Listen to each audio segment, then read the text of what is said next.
Hello everyone, welcome to the Algarve, to Portugal and to the Portimão circuit for round 4 of the Ferrari Challenge for 2024 season. 30-minute plus 1 lap race to come for the Ferrari Challenge Trofeo Pirelli here in the sun-kissed part of Europe, that's for sure. We're midway through our 2024 season, having been to Mugello and Balaton and Jerez, and now in Portimão ahead of Le Castellet, Nürburgring and Imola, right in the middle of October. So this Portimão circuit then, it's one that the Ferrari Challenge has been to on a number of occasions, and the drivers love it.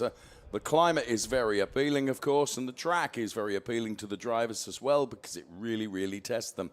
Depending on how you count the turns, either 14 or 15, 4.892 kilometers, 6 left-handers, 8 right-handers, the longest straight from the final turn through to turn number 1, the home straight, is very nearly a kilometer long. Boy, you can carry some speed along there. 45 degrees the track temperature, the air temperature, a beautiful 24 degrees, and there's 18 kilometers per hour of wind just to take the edge off the temperature a little bit. So we have the Trofeo Pirelli and Pirelli Am cars out on track, some 26 of them. Boy, what a race this is going to be. So full of anticipation for it. And of course, the racing throughout the season has been exemplary in Ferrari Challenge. And the Trofeo Pirelli, of course, the category that so many young drivers choose to use to make their names in motorsport. And one of those will be going from pole position, Giacomo Altoe then.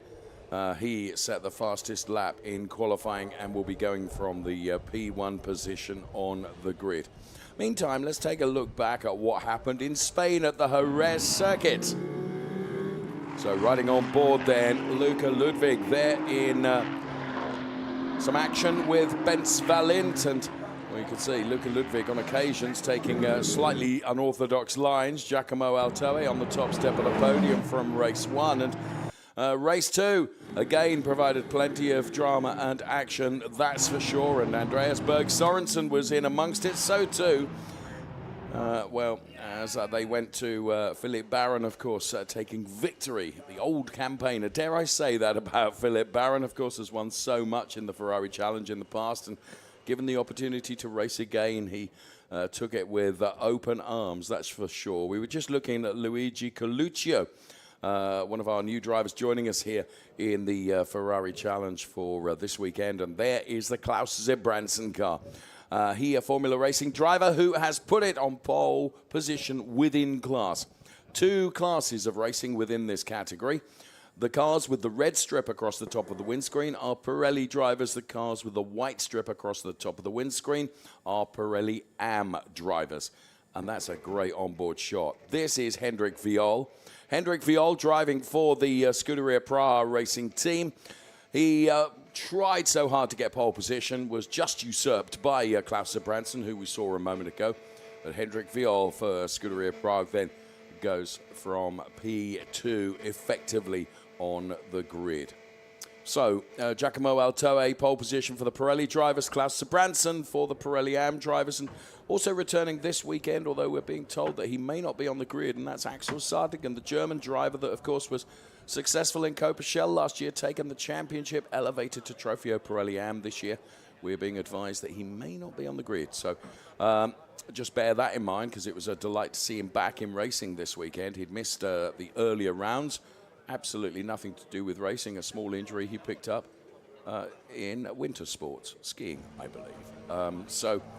There we are. That's the latest news that we have for you as we take a look at some of the cars all lined up on the grid then. We're 5 minutes away from the start of this Trofeo Pirelli race.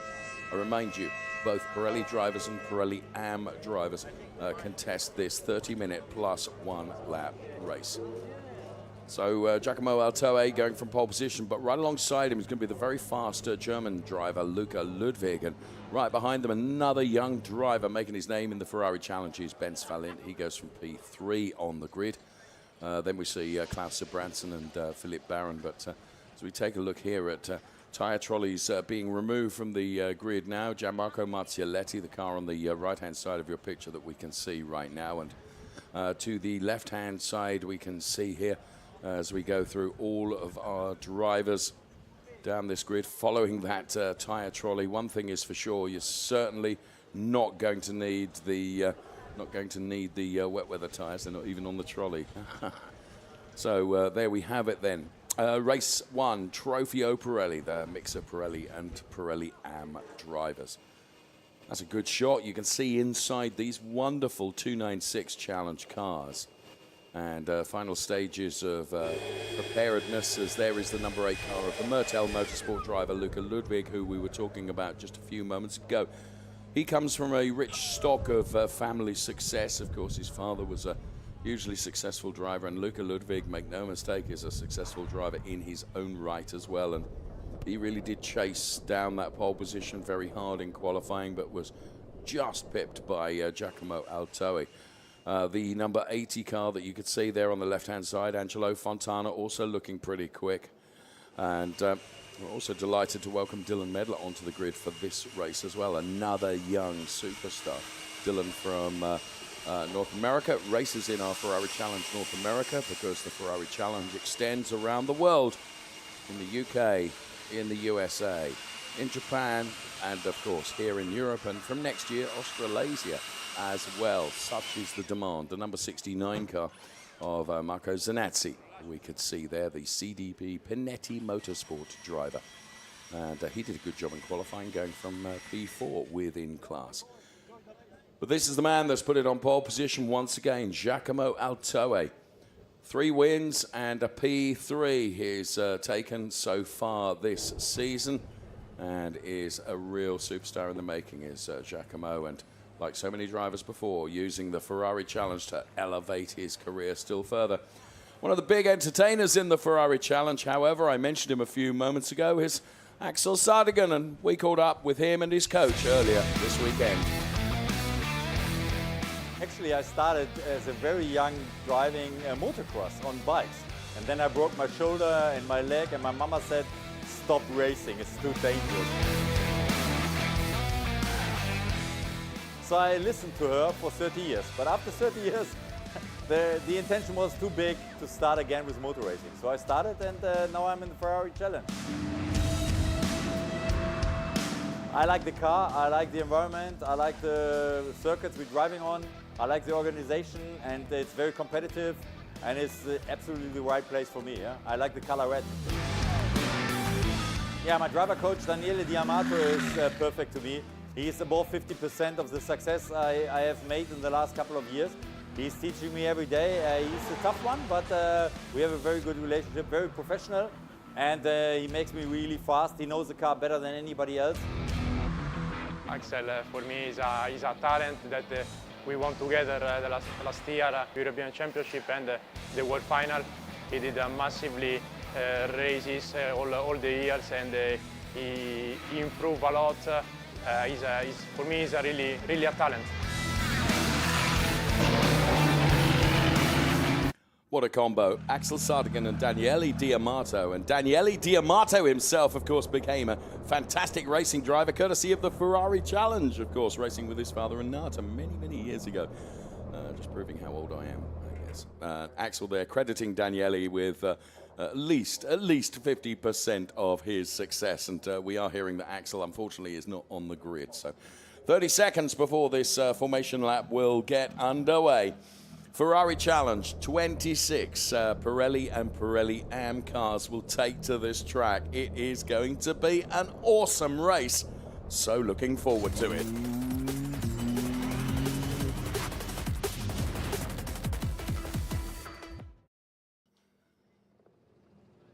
The Richard Mille safety car will pull the cars away on their formation lap, and we will be hearing, of course, from the Emil Frey racing driver that has put it on pole position, Giacomo Altoe.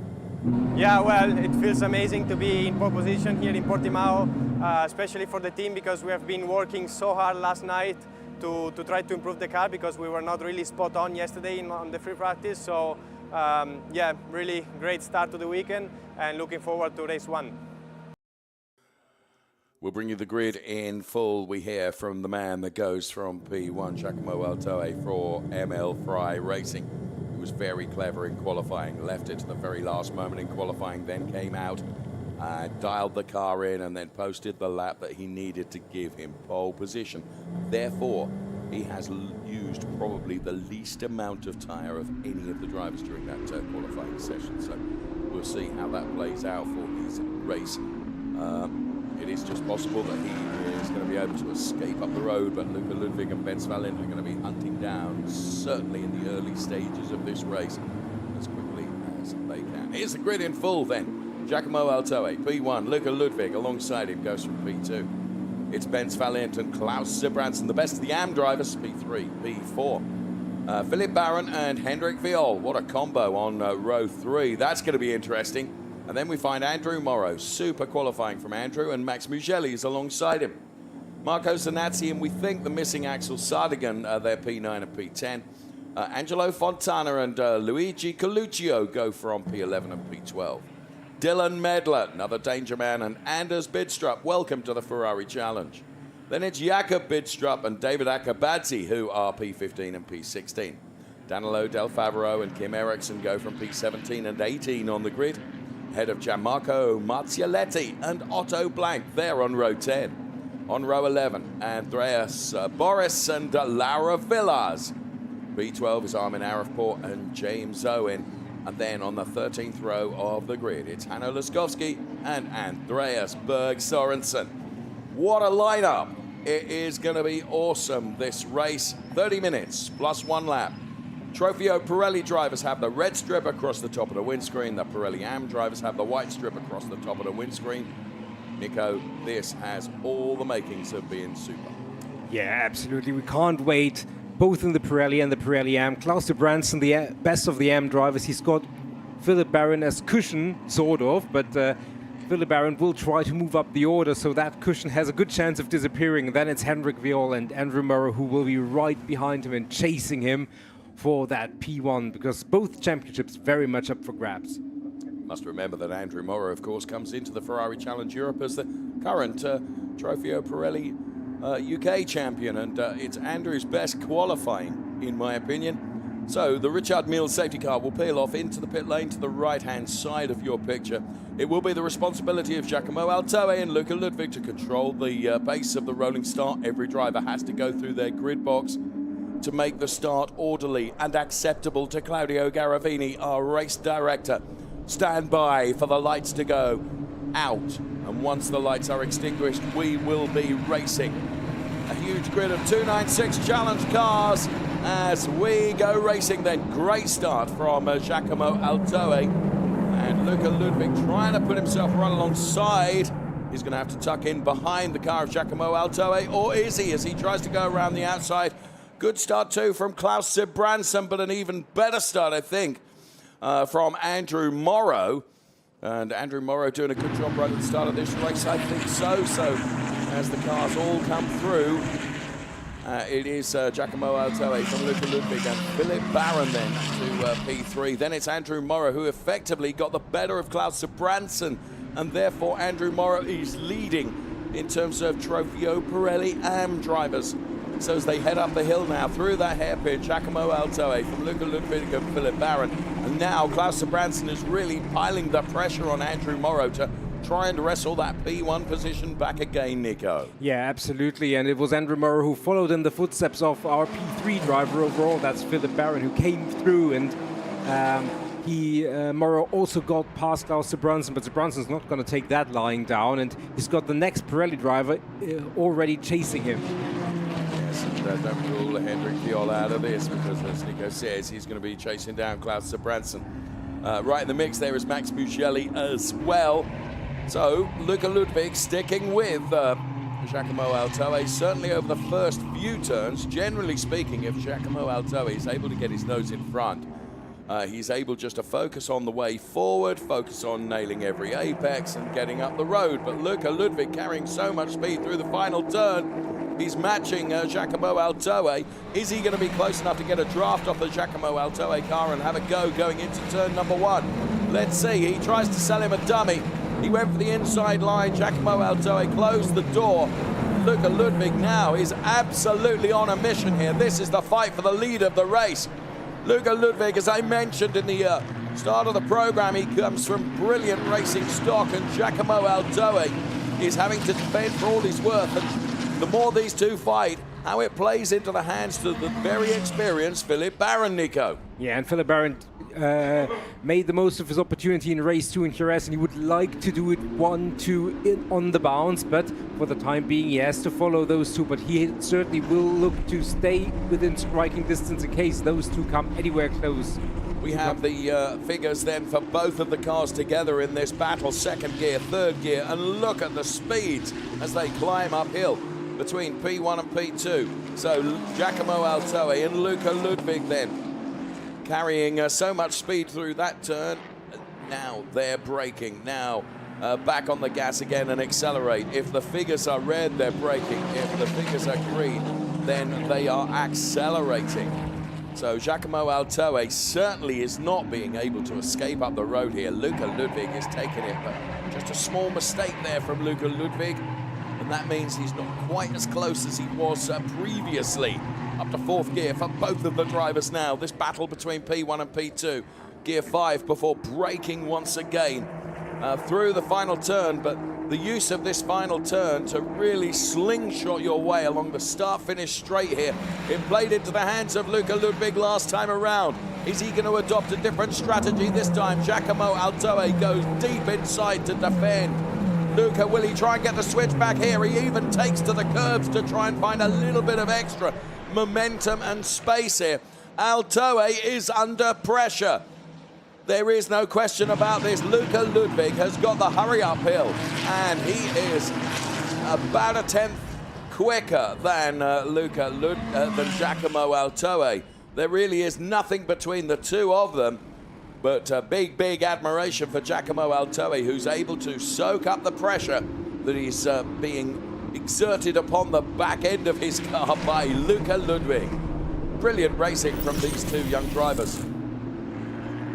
3 abreast here with Andreas Berg Sorensen on the inside. And, oh, unfortunately, you can just see a little tap there, completely and totally unintentional, Nico. But actually, when you're racing at that speed, of course, inevitably any little touch is going to unsettle the car and send the car around. And very, very sorry to see that. And I'm also sorry to see that, according to my graphics on the left-hand side of the screen, I don't see what happened to him. Ben Svalint, Ferrari Budapest Rosso Corsa racer, another fine driver out of the race. So Giacomo Aldoe, for the moment, has been able to just breathe a sigh of relief of 4 and a bit tenths between himself and Luca Ludwig, and they are both breaking away just a little bit now from Philippe Baron, Nico. Yeah, Philippe Baron doesn't seem to quite have the pace that those two front runners have, but you know, it's a long race, and the tires can come to you, tire pressures. We've already spoken about that in the earlier race, so you really have to make sure that you plan for 30 minutes of racing, and lots can happen between now and the checkered flag. Some drivers and teams plan to run slightly lower pressures, knowing that they will increase through the course of the race, and therefore the tyre grip available to the drivers will come to them towards the end of the race, if that's the strategy that they have adopted.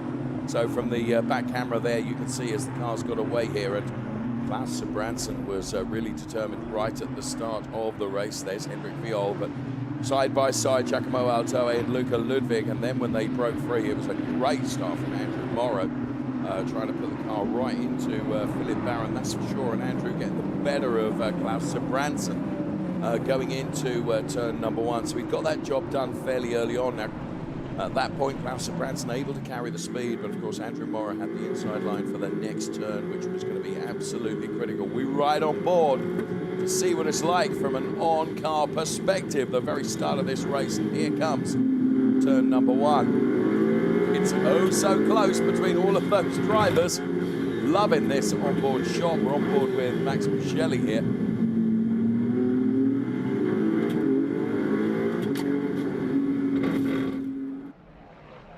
Well, we're being advised that I mentioned Ben Svalint has dropped right down and is out of the race. There was an incident between himself and James Owen, I'm given to understand, Nico, and that's being investigated by race control. So we can see that, but that's what's taken that young driver, Ben Svalin, out of this race. Yeah, it looks like, and there you can see we've got two battles for the lead, one in the Pirelli class and one in the Pirelli Ams. There they are, Andrew Morrow, who made that magnificent start all the way up into P1, and Klaus de Brunson, who after some streak of not so lucky results, he's really trying to get on terms with this season. For the moment, he's trying to get on terms with Andrew Morrow and getting back into that P1 position. Andrew Morrow, through my experience of seeing him race, is another young driver, Nico, that came into the Ferrari Challenge with zero racing experience 3 years ago, and look at him now, mixing it with the big boys as Klaus de Brunson dives to the inside. So we were on board just at the right moment then, and that is a change in the lead of the Trofeo Pirelli Am race. It was a bold move by Klaus de Brunson, respectful racing from Andrew, didn't try and defend that too steadfastly, which would have resulted in a collision. We were just on board at exactly the right time there as Klaus de Brunson dived to the inside of Andrew Morrow. It's so good, let's see it again. He chose to move late. So as I say, respectful racing room left, and Andrew was going to go for the switch back here, but Klaus de Brunson had got so much confidence in the car, he was able to move up the order. And there we can see the number 99 car of Andreas Boris that has gone around. And the car incident involving cars number 7 and 26, which was at turn 1, Nico, and that would have been Ben Svalint. And also James Owen under investigation. Well, that's been investigated, and I just think I saw there that that is being investigated. We can see that there was a time penalty for one driver there, and that I think is the driver of car number 7, which is Andreas Berg Sorensen, is it not? Yes, it is, and That's he has the first track limits. Exactly, has picked up 4 track limits penalties in the first 10 minutes of the race, so not boding well for him. And obviously he already has a 5-second penalty, but he really has to keep it tidy for the rest of the way, because those penalties escalate. As we can see, our top 2 drivers in Pirelli, Giacomo Alto and Luca Ludwig, both a little bit wide on the exit of that turn, which is acceptable to a degree, as long as you're not adjudged to have taken too much of an advantage there. Okay, you can see the little red bar alongside the car that's running P15 at the moment, which is Andreas Berg Sorensen. That's indicative that he's got a time penalty, and in a moment it will flash 5 seconds. But as Nico says, those time penalties accumulate, and if you pick up more, then the time just gets going up and up and up. Really impressed with Luca Ludwig here. He has kept with Giacomo Altoe right since the start of the race some 10 minutes ago. 30-minute race plus 1 lap for our Ferrari Challenge Trofeo Pirelli drivers. I'll remind you, the Pirelli drivers with the red strip across the top of the windscreen, the AM drivers with the white strip. And the leader of the Pirelli race is Giacomo Altoe, center shot right now. And the leader of the AM race is Klaus de Brunson, having put a perfect overtake on Andrew Morrow just a few moments ago. So it's Altoe, Ludwig and Baron, the top 3 in Trofeo Pirelli. For Trofeo Pirelli Am is Klaus de Brunson, Andrew Morrow and Hendrik Viola's car number 7, which is Ben Svalint. It's Andreas Berg Sorensen. Because of the collision with Ben Svalint, we believe that obviously it goes from bad to worse for him after having that track limits-induced penalty. He now gets a drive-through penalty, and which is very unfortunate because Berg Sorensen started from the very back of the grid. He's overtaken near on 8 or 9 cars, and all of that will count for nothing as he has to drop all the way back. So drive-through penalty then for car number 7, which is Andreas Berg Sorensen. Seeing Dylan Medler having been overtaken, we can see from the timing screen, and there you can see the victor from the Gobshell Am race we saw just a few moments ago, and that's the car of Zoe Skrimpias. And we go back to Giacomo Altoe and Luca Ludwig. I have to be honest here, generally speaking, if Giacomo Altoe, and I said this at the start of the program, if he gets his nose in front, that was a big moment there. That in replay, and I'm pretty sure that was Dylan Medler, I yeah. thought I'd seen Dylan Medler dropping down the order. Thanks for giving us that replay. And that's Eric Chung, who was in the previous race. We've got a safety car. We have got a safety car that has been called for.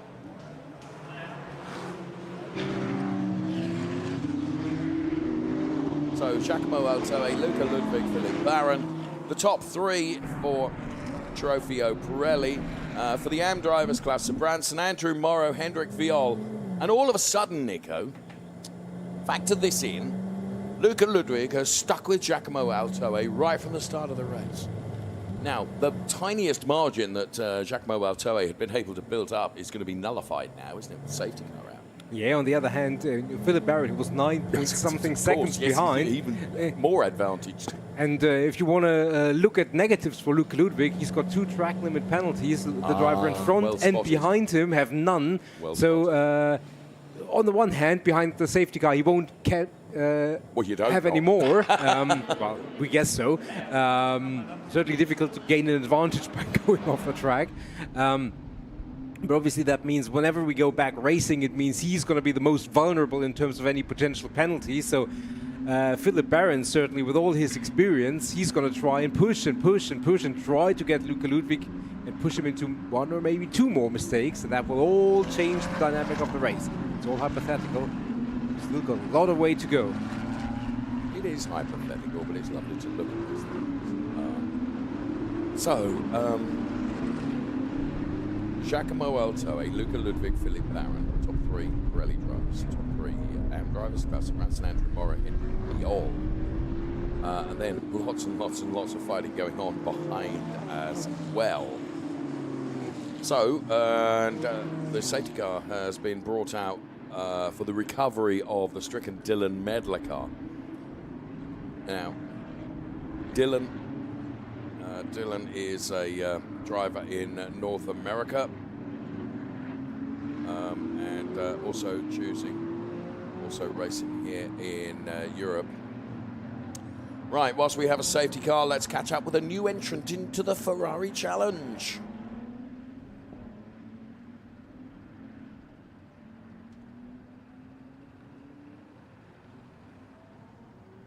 So my favorite part of Challenge weekend is the community around the racetrack, actually. I haven't raced yet because this is my first race. I feel excitement and adrenaline, and I look forward. I think it will be extremely fun. It was a bit challenging to start on this track at Portimão because there's a lot of elevation, and I drove the 296 Challenge car for the first time on this track. So I had a lot of new things to learn. My expectations were that it would be easier to drive than the 488. And I think Ferrari succeeded in that way. It's easy to drivable for a guy like me who is not a race driver. It's great to welcome to the Ferrari Challenge. I don't know whether I mentioned this on the air, but I'm going to do it anyway. And that is that when I was talking to the family, a lovely family that they are too, I said, we've got a message for you from a former Ferrari Challenge racer. And might be coming back next year. So, dare I say who it was? Christian Overgaard. Sorry, done it. Live Championship, 83 points for Giacomo Altoe. If it stays this way, if the race were to finish now, ahead of Philippe Baron, P2, Benz Valiant, P3, the safety car is coming in this lap.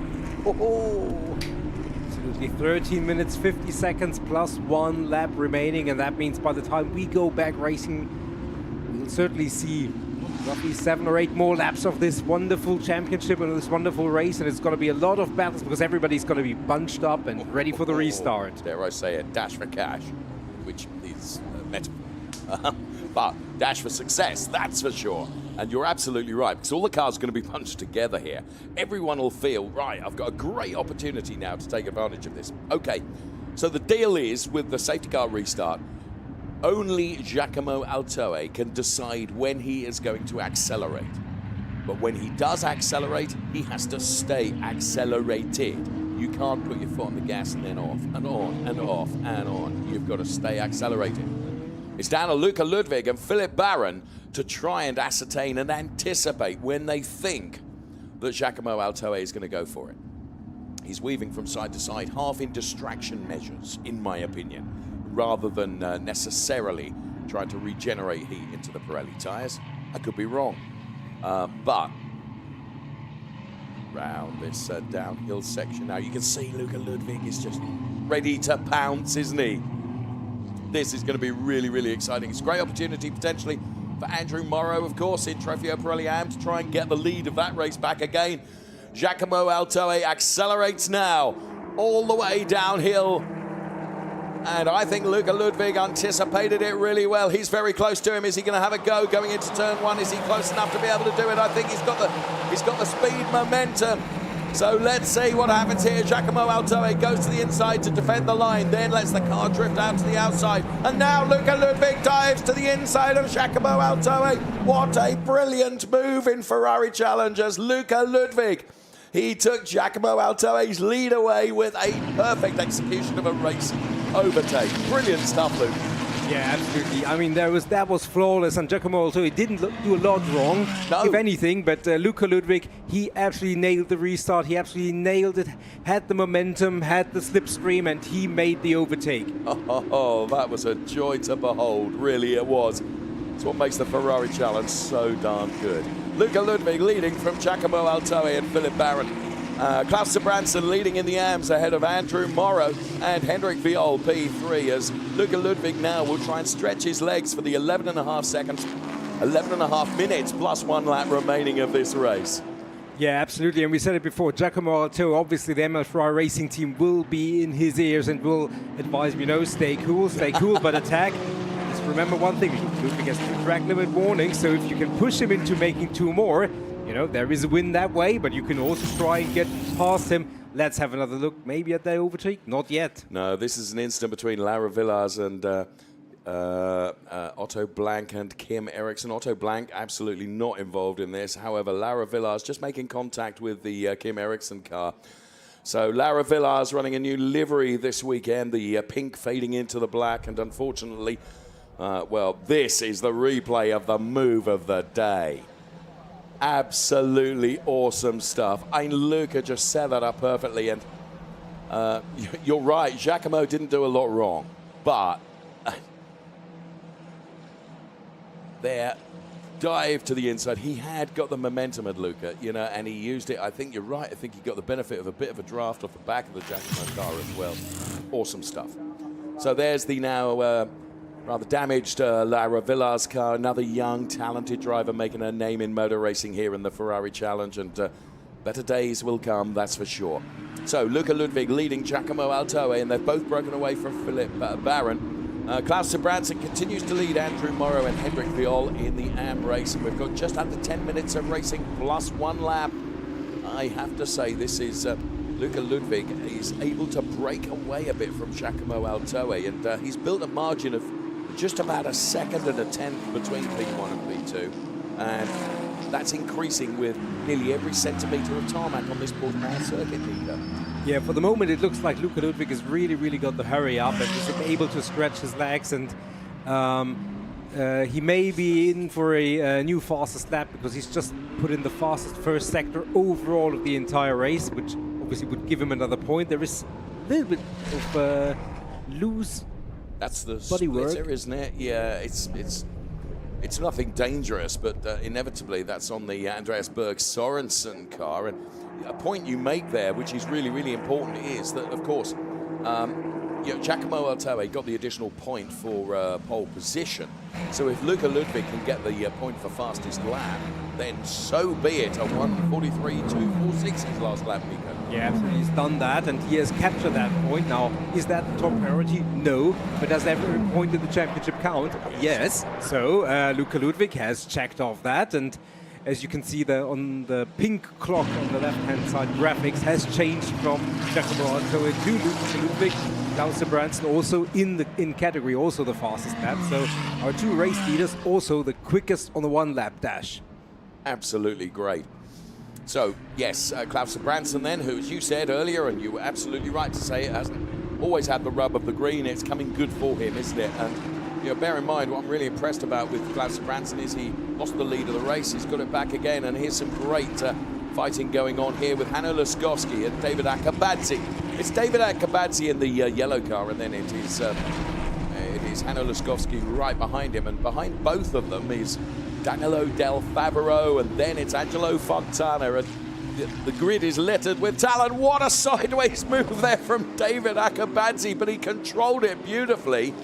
But the big beneficiary here could be Danilo Del Favero, who's tracking both of them. They go side by side, Hanno Laskowski and David Akabadze. It's a long way around the outside, and sure enough, he could lose out to Danilo Del Favero and also potentially Angelo Fontana. This is awesome.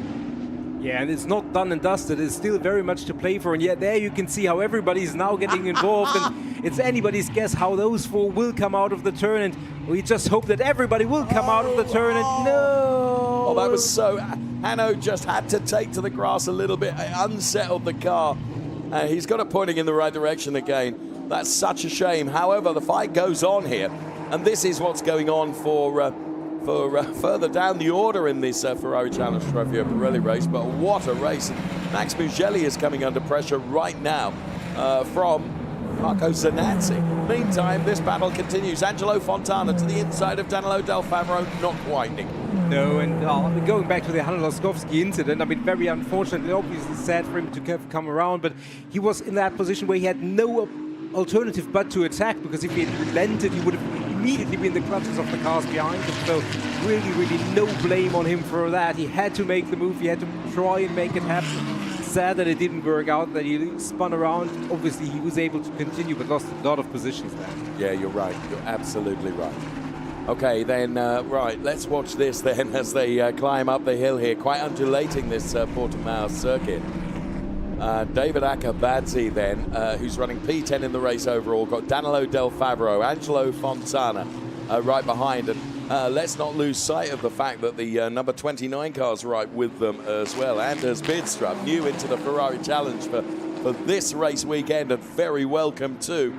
What a race this is turning out to be, and Luca Ludwig has extended his lead, as if I may mention it, by quite a bit to 1.5 seconds now. Absolutely, and Henrik Viol, who's an M driver, has just overtaken Max Mugelli, who's a Pirelli driver. Oh, that's almost coming together there. Angelo tried to put it to the inside. It was almost coming together, but he bailed out of it, Nico. Yeah, absolutely. To finish that thought, Henrik Viol has overtaken a Pirelli driver, which doesn't do anything directly for him in terms of points in class, but there you can see the day glow yellow, and he's moving. If he wants to improve a position in class, that means he had to get past Mugelli to get on terms with Andrew Morrow, and he's trying that. He's our championship leader in Pirelli AM, and he wants to strengthen his grip on that and move up the order. Yes, he is. This is Max Mugelli, who's being chased down by Luigi Coluccio. They are both Pirelli drivers, but the point you're making is absolutely critical. Henrik Viol is chasing down Andrew Morrow. That is the battle we can see now. The purple and yellow car is of Henrik Viol, who's currently P3 in class. Now, P2 would bank him more points. And, of course, the championship is what's on Hendrik's mind, the Scuderia Prague driver. We've got 4.5 minutes plus a lap. No, can we get an intervention? Can't this be like football? Can we go to extra time and maybe penalties? No penalties. But certainly would like to extend the race. I'm not sure the drivers in the heat will agree, but they're really putting on a great show for us. And there is Klaus Bruns, we were talking about him. He is the leaders in the Pirelli AM. He's got the fastest lap, so he has done everything that he could, aside of losing the lead for some part, but he has regained it. So he's trying to maximize his points haul. And he currently has around 5 seconds to the good. He's 5 seconds to the good of Andrew Morrow, so he is in a relatively safe position. And reveal his target side will be firmly Andrew Morrow. Okay, you'll forgive me for not mentioning the parish announcements that we can see at the bottom of the screen, but the reason for that is the race action is too compelling. Yes, something's being investigated after the race. I'm not worried about that. I just love this onboard shot that we can see here.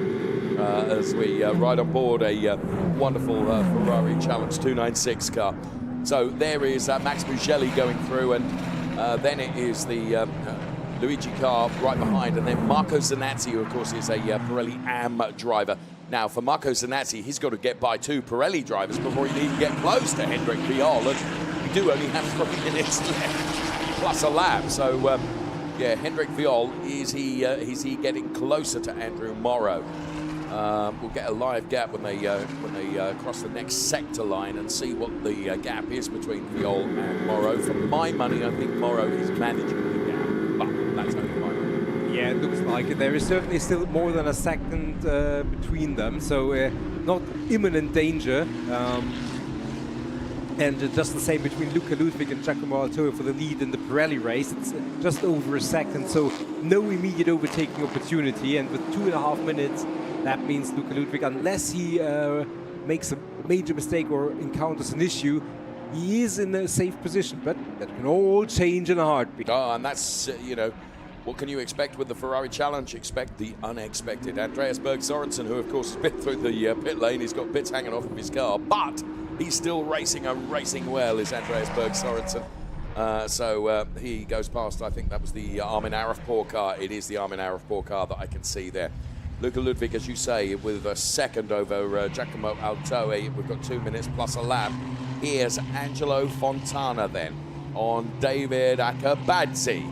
Now, this is in the Pirelli AM race, and it is for P5 in the Pirelli AM race. This is what is being contested right now. We've got a couple of track limits penalties that are being applied. Now, there are time penalties. Nico, I hope you'll forgive me. Just tell me if it affects either of the top 3s, because I'm too busy focused on this screen here. No, Lieutenant Laskowski, unfortunately, he had the spin earlier, so he's out of contention for a podium. So, for the time being, not affecting our top drivers in the race currently. Thank you for that.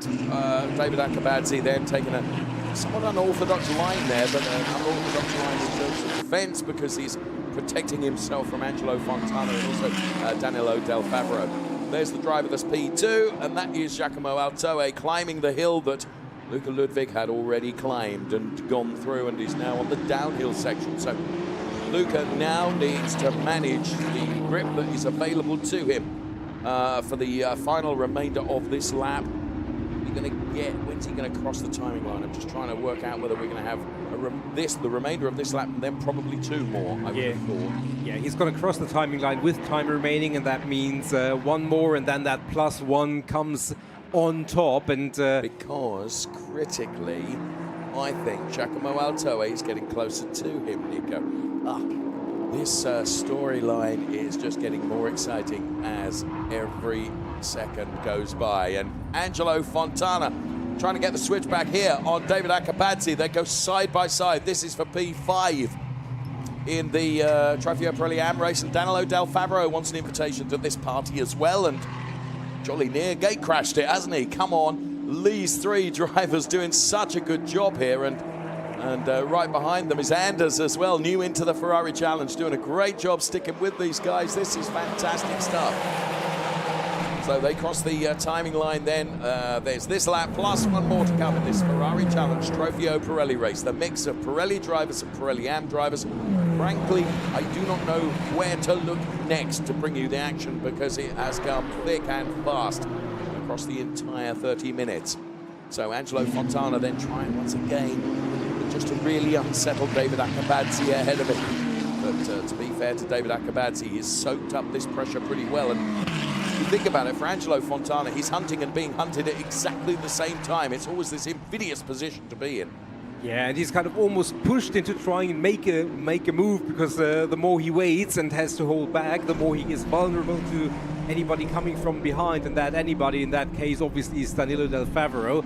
Acabazzi, he's on 3 track limits, so he has to be careful about that as well, and his team will tell him at the same time, be careful and don't be careful. Just go for it. Very, very difficult position. Luca Ludwig, Altoe, the gap still pretty much 1 second, so yes, it is unchanged. So Luca Ludwig, when he crosses the timing line, that's going to be the final lap of this race. I really thought Giacomo Altoe was getting closer to Luca, but actually the timing screen tells the story, tells a different story. And incidentally, can I just say, Luca Ludwig on 2 warnings for track limits, Giacomo Altoe on 1.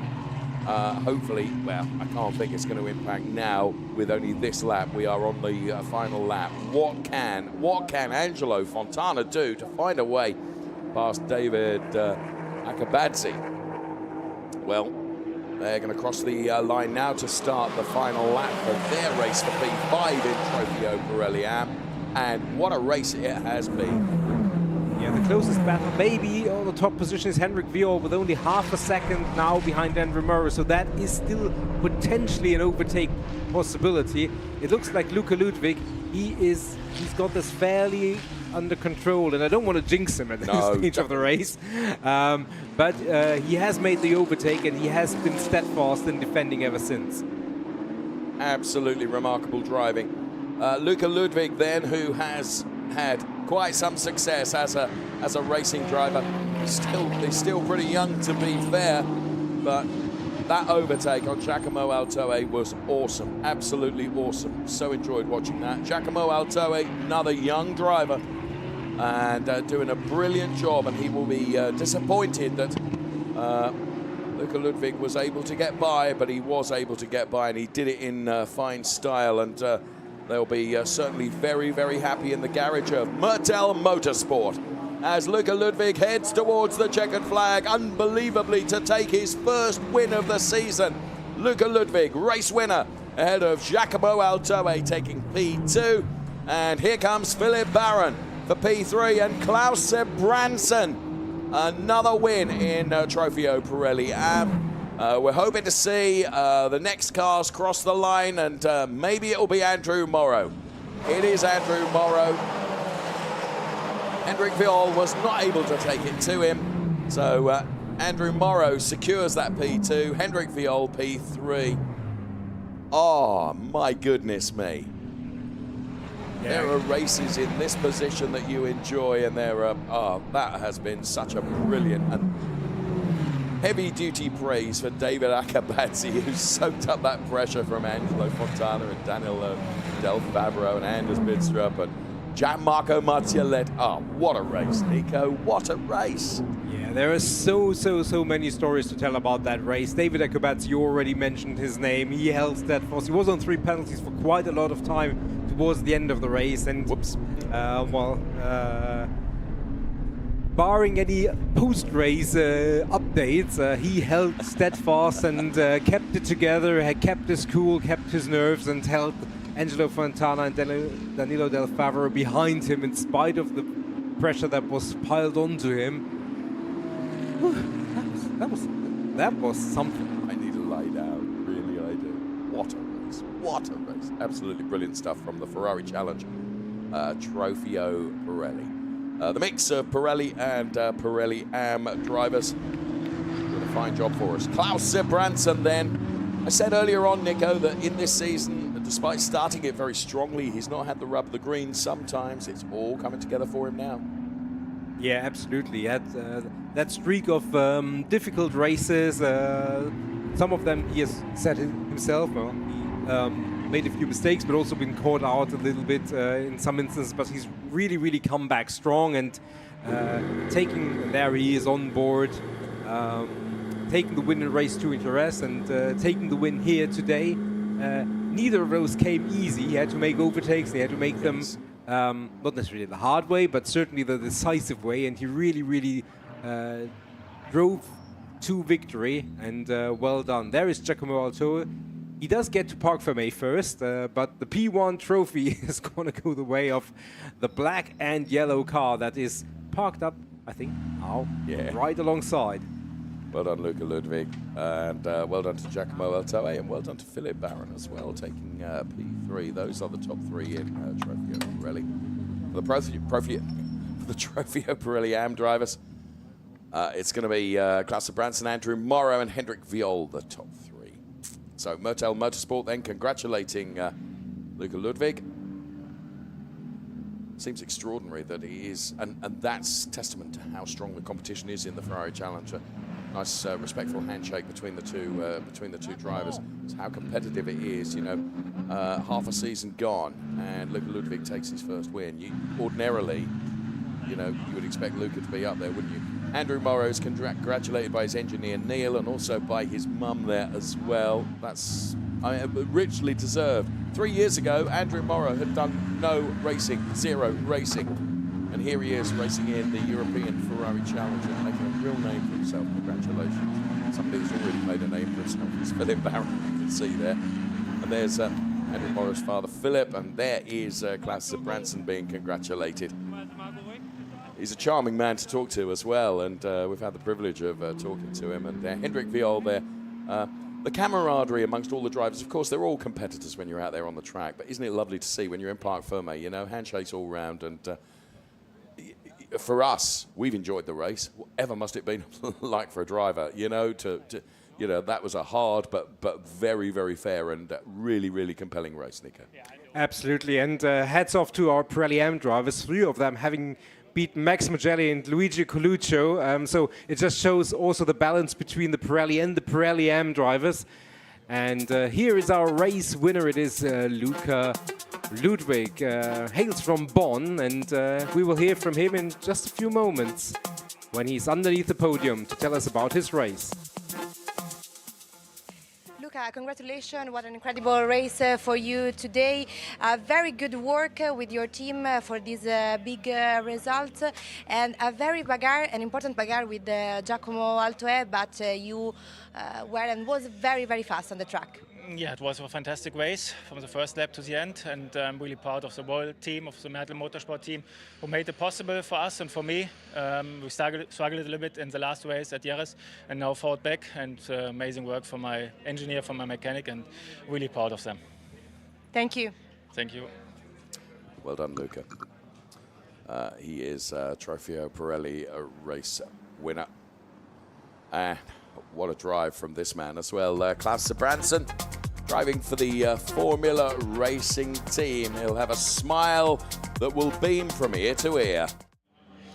Klaus, congratulations on other important results for you today. Can you tell us more about your strategy and how you built this result with your team? Yeah, thank you very much. It was a nice result, of course, since the last couple of races has been a little bit unlucky, but this time I think we showed consistently.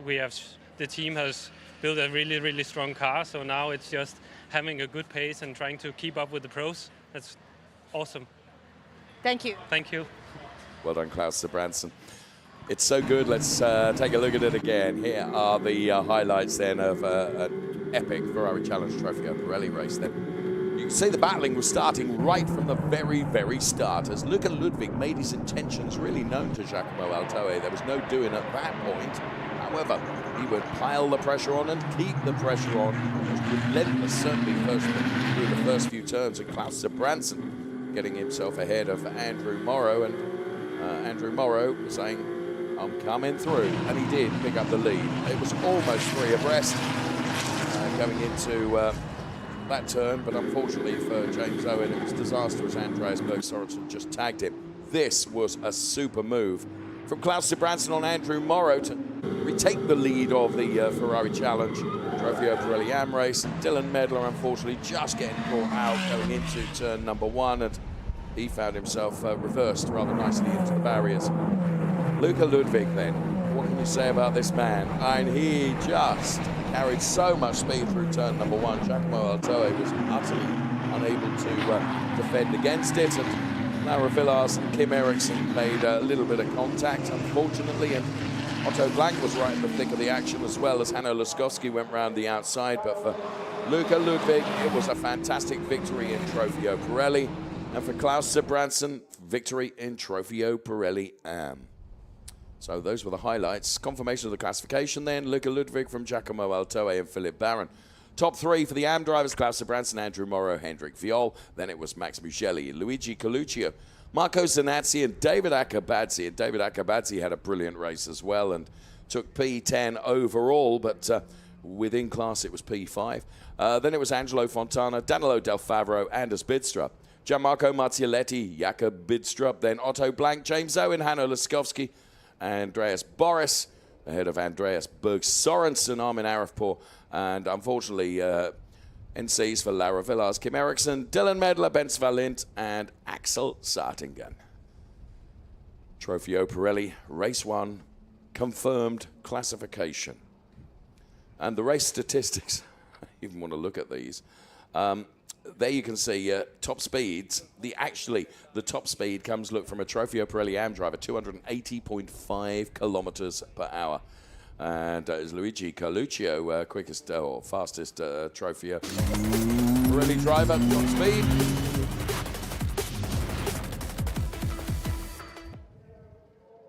Up to the podium next, where Michele Mambelli will be bringing the drivers out. Of course, double podium. We like to bring you big value in the Ferrari Challenge.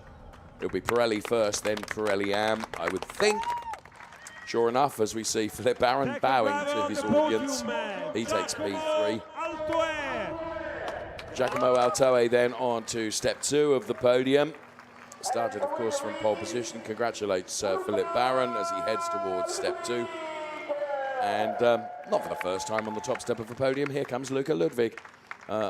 Handshakes all round, great respect between the drivers, and national anthem from Germany to play out.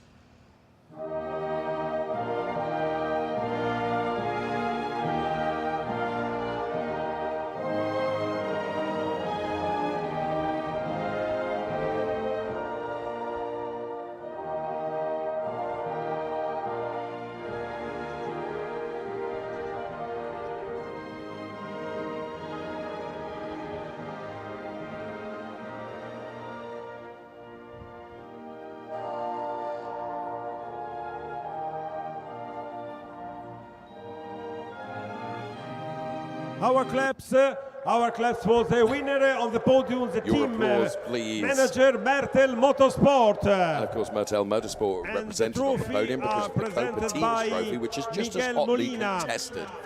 And may I mention Miguel Molina, Ferrari factory driver, Le Mans 24-hour race winner alongside Antonio Fuoco and Niklas Nielsen.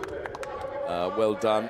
He's doing Trofeo presentations. He's doing trophy presentations. Once Ferrari, always Ferrari, you see. It's molded into you.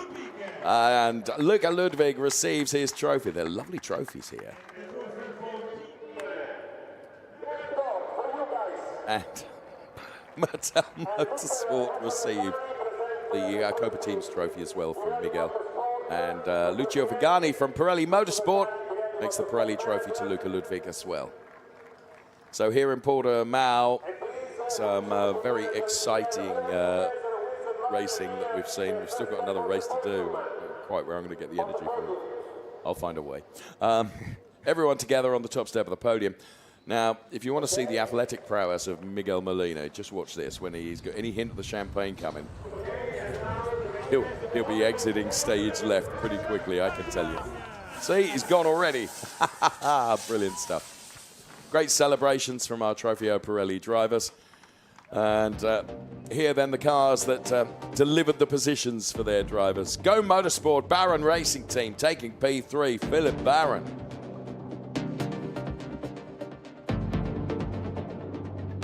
For ML Fry Racing, Giacomo Altoe banks P2.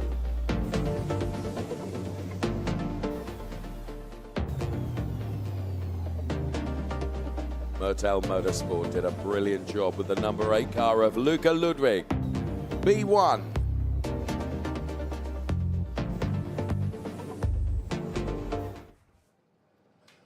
And Drivers' Championship looks like this, with Philippe Baron leading.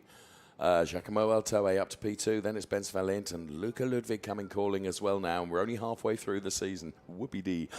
Brilliant stuff. So that's the Drivers' Championship for Trofeo Pirelli. Of course, we will bring you the Drivers' Championship for Trofeo Pirelli AM as well after their podium, because we need to see the drivers up there, of course.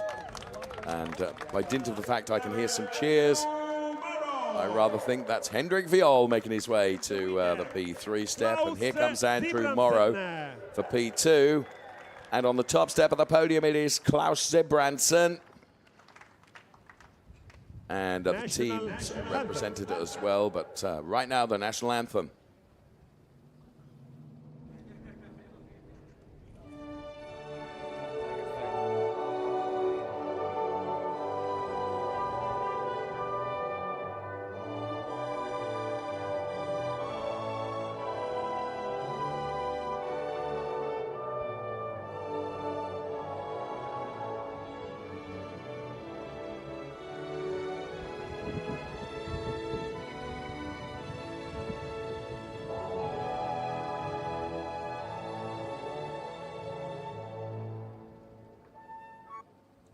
On the podium, team That's a manager heck of a Formula fade for the Racing. national anthem. Right, trophies to be presented. As Formula Racing then, of course, represented on the podium. And there's Miguel Molina once again making the trophy presentations. First of all to Hendrik Viol, who takes P3. There's Johnny Kane, who is Andrew Morrow's driver coach, incidentally. Miguel makes the trophy presentation to Andrew Morrow for P2. You're looking at me like that, what have I done now? Klaus Zabranson in receipt of yet another race winner's trophy. His mantelpiece is beginning to just wilt under the pressure of those trophies. Yeah, just a little bit.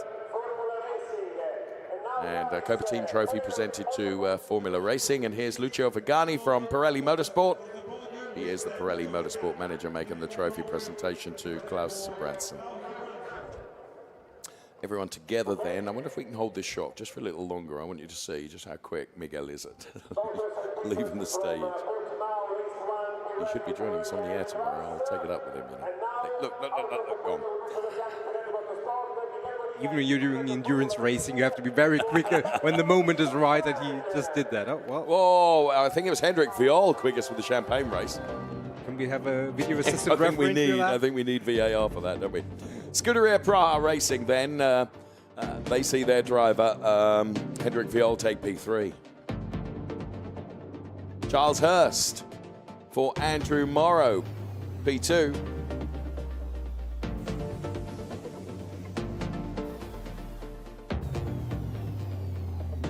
And for Formula Racing, another victory for Klaus Zabranson.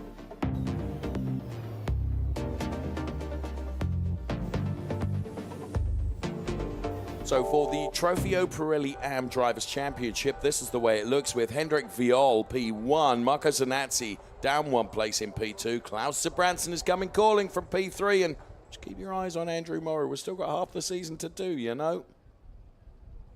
Yeah, definitely going to be an interesting race, and very likely all the way to the end. Hope so.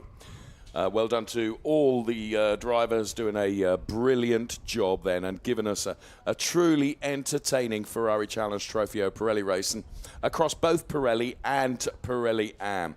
Absolutely superb. If you want more of that, of course, another race to come from Trofeo Pirelli tomorrow. Meantime, we do have a Copa Shell race and 488 race combined. And that's still to come live from the Portimão circuit this afternoon. From Nico and from myself, thank you so much for watching. Bye-bye for now.